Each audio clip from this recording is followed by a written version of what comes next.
Early in his adulthood, Scott Campbell sought self-fulfillment and purpose through wealth and status. Over time, Campbell's quest for monetary success left him feeling unhappy and empty. He eventually discovered true success, and it was hidden in the principles that Jesus taught in the New Testament. Scott says Moses gave us the 10 Commandments, and Jesus gave us the 10 Testaments.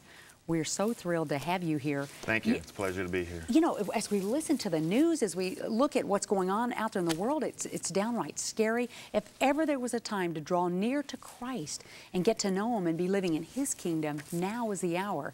So you know what it's like to be way off in the world and to be doing all that stuff.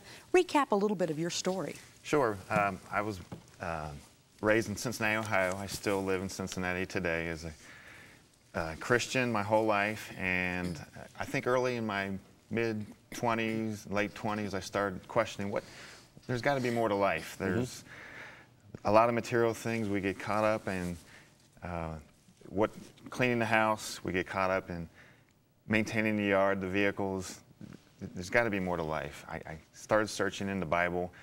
In the New Testament, there are a lot of themes that ran throughout the New Testament, and if we start spending our time loving our neighbor, forgiving our neighbor, living by the rules that Jesus set down for us, then it would become much easier to follow Jesus. And when I decided late in my 20s that I wanted to follow Christ and share His gospel, isn't that the mission of the Harvest Show as well? Yeah, yeah. So you were a Christian, kind of grew up in the way, so to speak. Right. And we're in the way of God really showing Himself. I think a lot of people can identify with that. You know, they maybe either coming from a Christian home or maybe they've been in this thing called, you know, the church or Christianity for a number of years. And you get to that point, is this it? You know, is this really it? Is there more? What was kind of the turning, the thing that turned the tide or that flipped the switch that got you from just a normal, nominal Christian life to a real experiential, you know, walk with the living God? I think I had to learn these principles the hard way, really. I mean, I got so caught up in trying to be wealthy and buying a bigger home and looking at all the material things that I really said, this just isn't for me anymore. It's not making me happy. So I wanted to do good things for other people. And in the New Testament, Jesus talks about loving your neighbor. He talks about serving your neighbor, forgiving, being humble. So all these themes I started paying attention to, and I decided to write this book called The 10 Testaments. And really this, I think, was the turning point for me. I really wanted to share this message and get it out to everybody. Well, we're going to put a graphic up on the screen just for the viewers that are watching and those listening. Take us through the 10 Testaments and why you chose these 10. Well, obviously, God is love, and love probably is the most dominant theme throughout the New Testament. Jesus talks about love. He talks about forgiveness. Jesus died on the cross to make forgiveness possible. We need to be humble to serve our neighbor. Jesus said, he who exalts himself will be humbled, and he who is humbled will exalt himself. Will be exalted. Right. We have to have faith in ourselves, but also faith in God.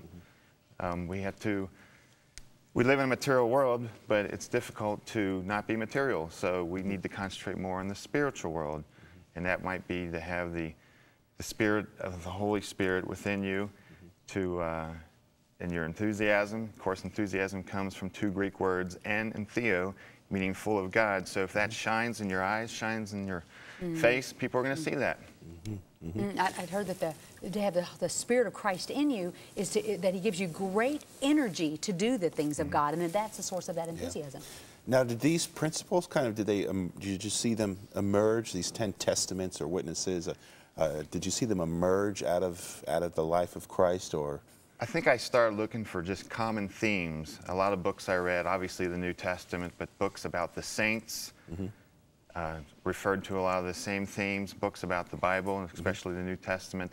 A lot of these themes kept emerging, and when I came up with the total 10, I kept looking for more, and I really couldn't find any. There were little sub-points, obviously, but there were 10 dominant themes, and that's how we came up with the 10 Testaments. Well, when you read some of those deeper life books of the saints, what were one or two that really jumped out at you that really impacted you? Oh, there were many. St. Joseph, obviously, St. Mary, the two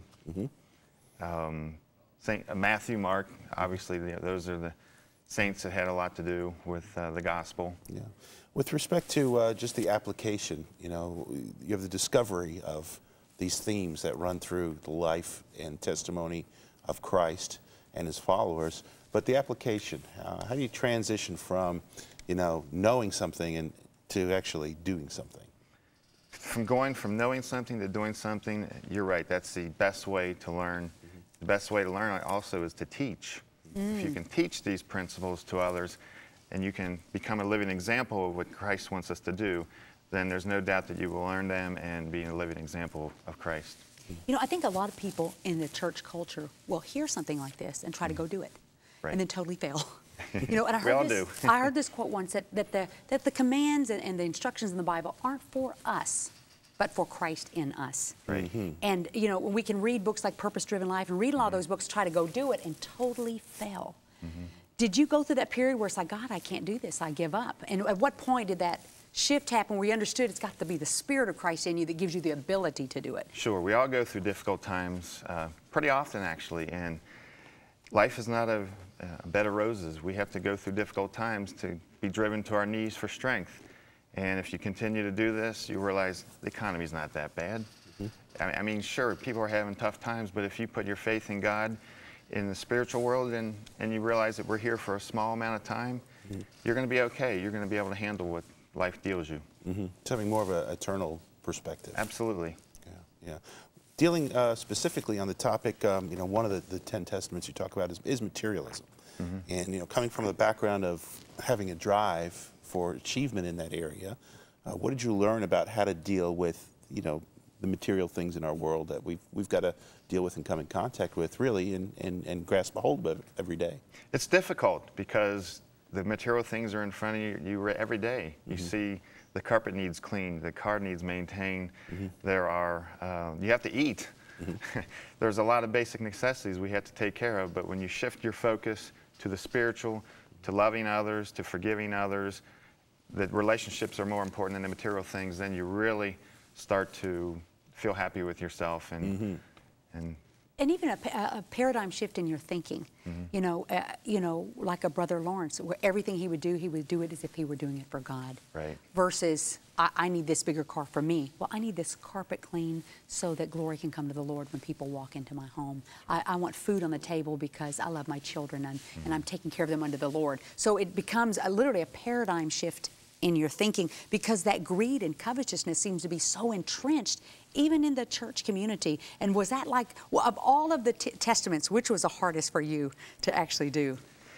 Probably the testament on forgiveness. We need to love our neighbor, obviously, but a great way to humble yourself is to forgive your neighbor if they offend you in any way. That's very difficult for a lot of people to move forward, and people carry grudges for a long time. And if they do. They let that happen, they start to harden their heart, and it's just difficult to move forward where love and trust should be in a relationship. And when love and trust, when you learn to forgive somebody, then you can restore that love and trust in the relationship. And that's hard for any of our viewers that are watching, where they're in a situation where that person keeps doing the offense over and over and over again. You forgive, and then that 70 times 7 becomes sometimes almost impossible for people. That's right.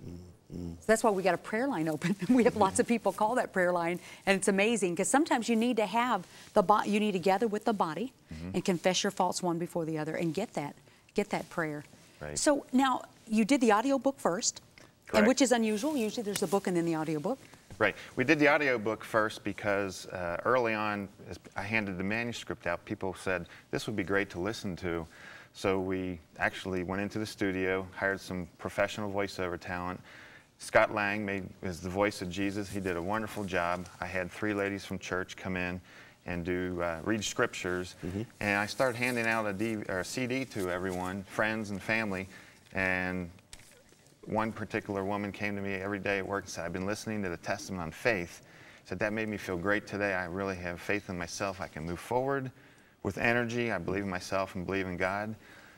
So I had all these reaffirmations from people that were listening to the CD saying, we need to make this into a book and get the word out. Yeah.